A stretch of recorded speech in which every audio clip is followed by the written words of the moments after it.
guys, I didn't have the right overlay on, so you're gonna have to excuse the mess for just a few moments. Let me just move the Woody TV logo down so you can see. We'll just have to cast this game without Game Heart on. When we are done with this game, we'll have Game Heart on, no problem.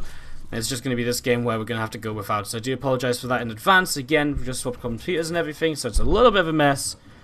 Let's do this. So, to the bottom left-hand side of the map, our purple Zerg player is going to be Dark.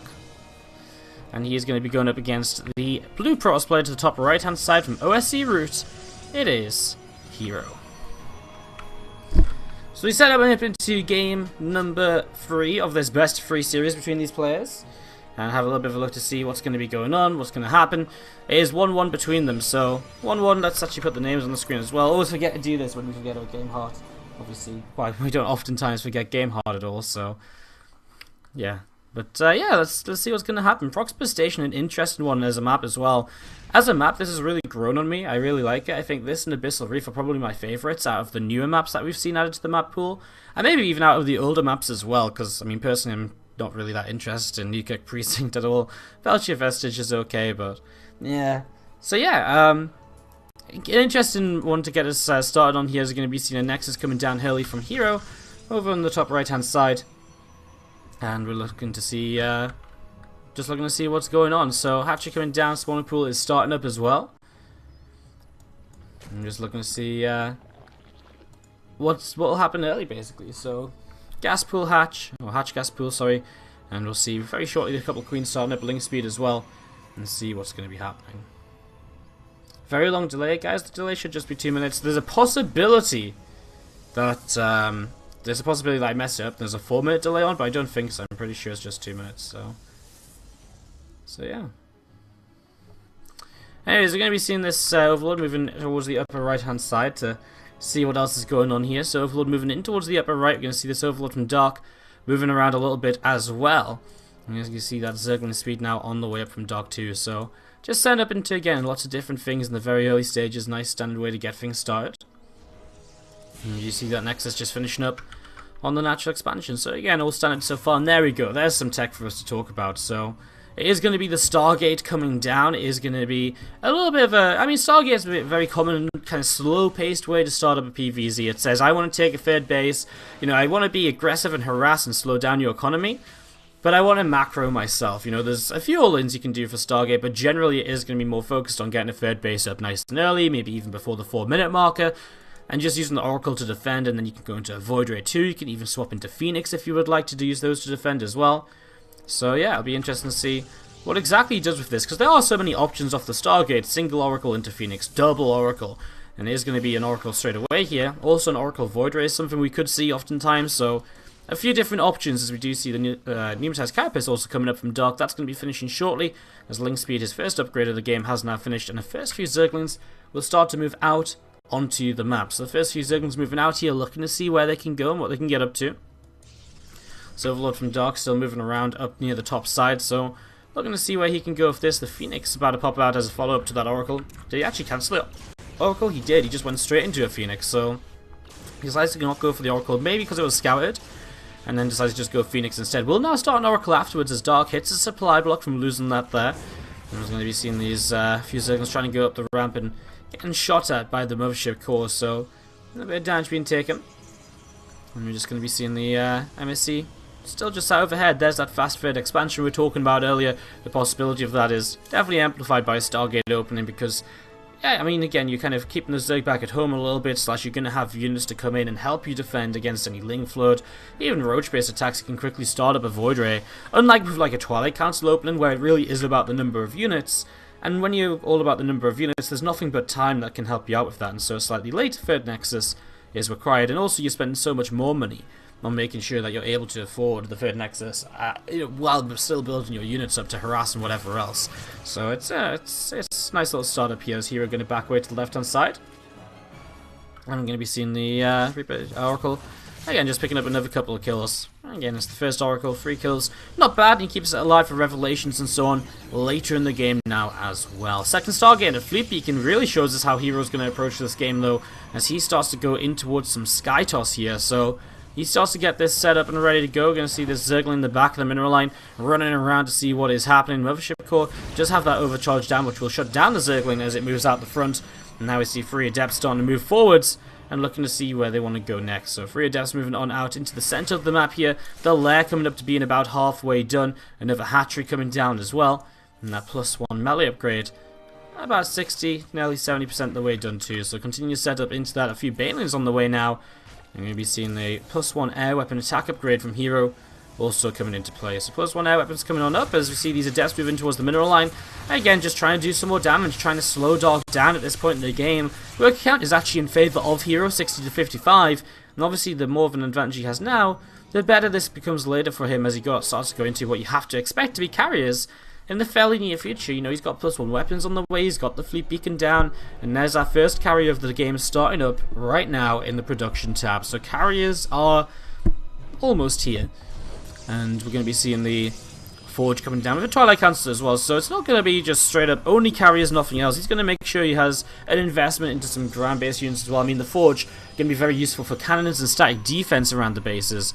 The Twilight Council itself, well, that's definitely a way to kind of go and, you know, build up that ground-based army, give it resonating glaives, give it a blink, and just look to see what you can work on from there.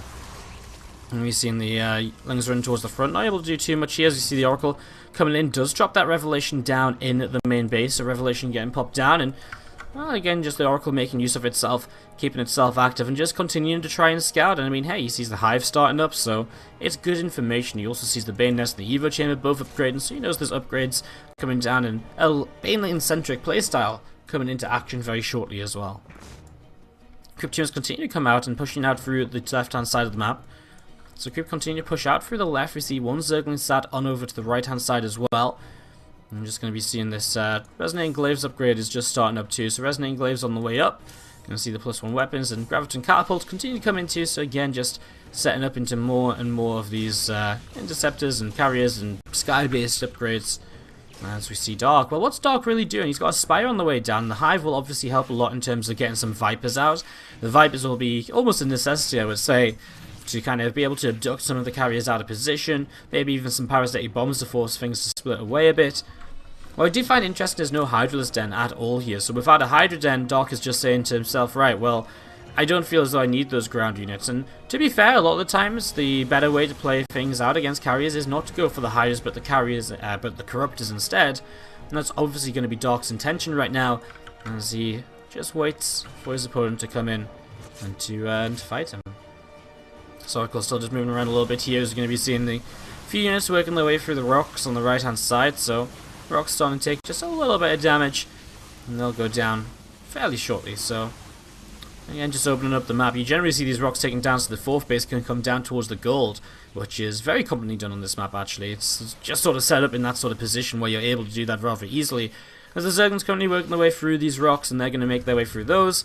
And they're going to be able to go on up towards the upper right side now, and well, if they want to. I mean, it's very difficult to actually attack for those Zerglings. I mean, there's a very... Because it's actually a very good map for Skytoss, because, hey, your 3 bases are basically protected by this one choke point here. Yeah, there's a back rocks here, and there's a back rocks over there, but the reality is it's so difficult to take those rocks down initially. And as the Protoss player, you get so much warning about it as well. So it really is not looking pretty at all for Dark, because he's not going to be able to attack and slow down this kind of Skytoss production. And I mean, 5 carriers up, now moving into Void Rays to help against the incoming Corruptors. herO's going to have everything he needs to play against Dark right now, and I'm not really quite sure what exactly the best plan for Dark is going to be at the moment. You know, I'm not sure if there's going to be a best decision for him, or, I mean, he's going to run in with some Lings and Banes right now. I mean, yeah, that's nice and all. I mean, you can kill a cannon or two, but it's not doing anything against this composition still. We see a carrier in the back is picking away at Zerglings, which are currently trying to work their way through the rocks, so that's not going to be successful either. And we still see Dark just struggling to find a way forwards. I mean, he obviously hasn't used his Corruptors or anything yet. We're still waiting for that to come up. What on earth just unplugged? I have no idea, but that's never really a good sign, is it, when you hear a USB unplugging sound? It seems like everything is still working. I can see my microphone still going. Yeah, my microphone's still going, so I'm not too sure. Anyways, small Lings running in once again. We see a couple cannons starting to be cancelled and taken down.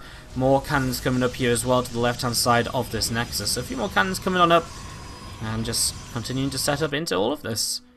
A few Zerglings still sat all the way over to the right-hand side, a Phoenix patrolling backwards and forwards. The Ultras Cavern coming down, as well as a few more Corruptors, the +1 flyer attacks, and the +3 melee upgrade too. So setting up into all of this as we speak, just waiting to see what will begin to happen next. These Lings continue to work their way through the rocks, and a few Lings are going to pull away and start working their way through the rocks at the back as well. And again, just trying to open up this sort of area, but even when they open up this area, I mean, what else happens? You know, a couple more cannons get added on, you just wall off yourself once again. I don't think it really gives Dark that many more options than what he already has, so I mean, I agree, it's nice. I definitely think it's worth doing because it will force, you know, herO to react, and it's worth trying this opportunity. It's worth playing that out and seeing what happens, but it should be fairly easy for herO to shut this down. He shouldn't take too much damage from it. That said, he doesn't see the rocks at the back over here, and so these Lings will run in, and with a plus, they don't have +3 yet. Do they have Adrenal Glands already? They do, so if Adrenal Glands to take down that cannon very quickly. And that, few Zerglings will have to pull away now, but the Banelings will be spotted by the Adepts, and so they won't be able to do too much. Cancels the Shade, and those Zerglings will indeed just go down now. And again, herO just build a pylon, build a gateway over here, cannon behind it, and you're going to have a pretty good time defending against any further attacks in that sort of location. And you're going to see the mothership is just nearby. These carriers and voiders still looking around to see where they can go, see what they can get up to next. A few interceptors dropping down again. Was he toggling down? I think he might have been killing off his own Adepts there to be able to start up some more High Temple and some more tech-heavy units. So, I mean, that's not a bad idea at this point in the game. What Adepts really going to give you. Obviously, they help out a little bit on the ground, but they don't help out as much as an Archon does or a High Temple with Storm on it. So, definitely worth trading off. You can see these Adepts over here trying to get damage done, but mostly just suiciding. So, they go down to, and again, just more supply for herO to work with. Although, suddenly he's on 169 supply. I could have sworn he was up at like 197 a moment ago, so maybe he didn't need to throw quite so much away. But again, I mean, he'll replace it. It's not as though Dark is making any major attacking moves in the immediate future, so I'm just going to be seeing the Lings moving on in once again. I'm going to be seeing the instead of still just looking to see what else is going on, the Void Rays too coming forwards, and again picking off just a few more of these Lings to help clean up. 3 more Vipers on the way. We're going to see a few Ultras now on the way out from Dark as well to help him push through on the ground. Still, though, so many Void Rays up. I mean, so many Archons. I mean, it's just a strong army from herO, and there's no other way to say it. It's powerful, it's strong, it's got pretty much a bit of everything that you need. I guess maybe a couple of models would work out nicely against the Ultralisk, but I'm not even sure if that's going to be necessary with so much in the sky. I mean, obviously the Ultras, their design is to chew through on the ground and then to get some further damage done before the carriers, etc., can clean them out, as they're going to be initially busy with the Corruptors and so on. I'm not really sure if that's going to be the case here, though, as we're going to be seeing these units moving forwards. I'm just looking to see what else they can do. Sorry for a little bit of FPS lag, guys. Obviously, I've got a few things running on this PC still that wouldn't really work usually. That I wouldn't really usually have on when I'm casting. As we do see fights starting to break out over here. Big fungal growth, actually. Parasitic bomb coming down as well, and that's a lot of damage onto herO's army, although mostly only on the shields.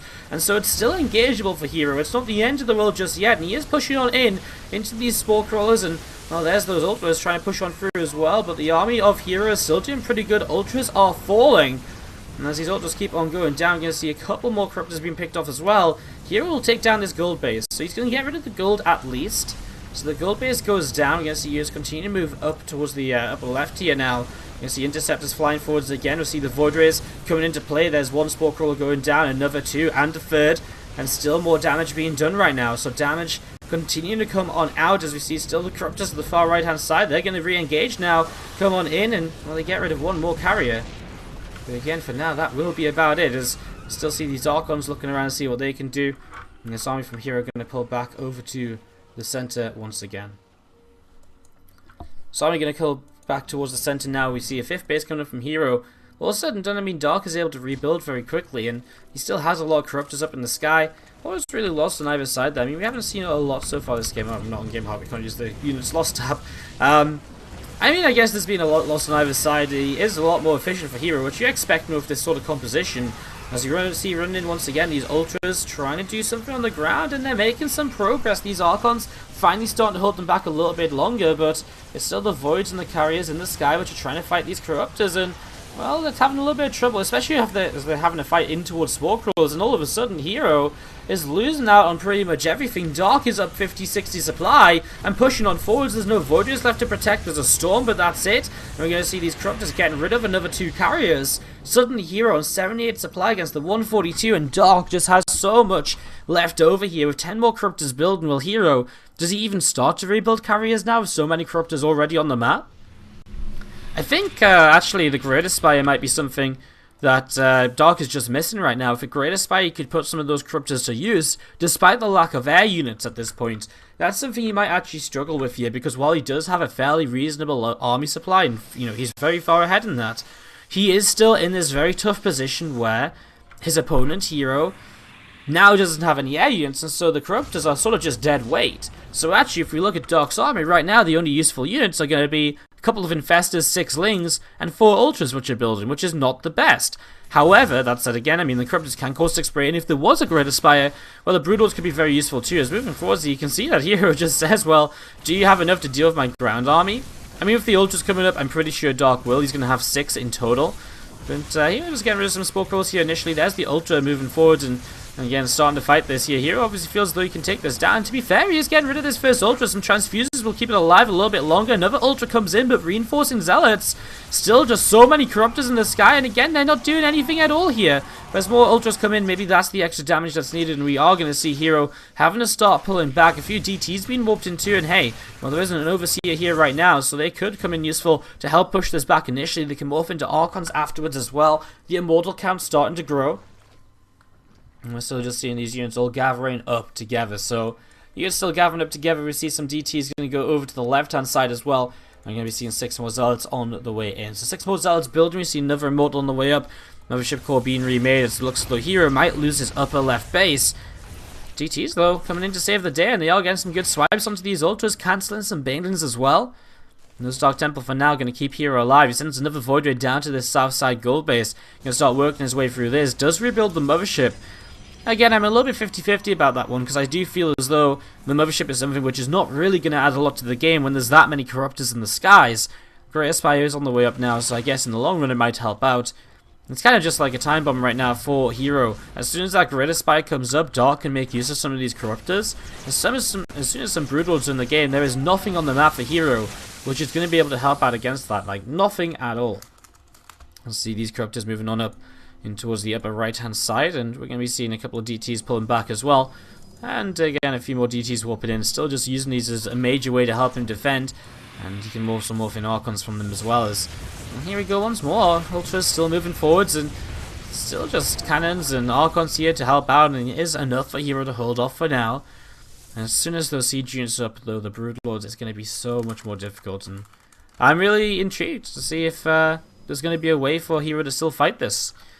I mean, Dark's been doing things right, despite the fact he's got a lot of dead supply, he's still been trying to trade and just make sure that herO doesn't get towards maxing out, which is going to be a really scary position for Dark to deal with once again. So he's just been making sure to kind of make sure herO's still spending money rebuilding some units here and there from small skirmishes, rebuilding cannons and so on. As we're going to be seeing, well, the Broodlord's finishing up now, so this is what we've sort of been waiting for.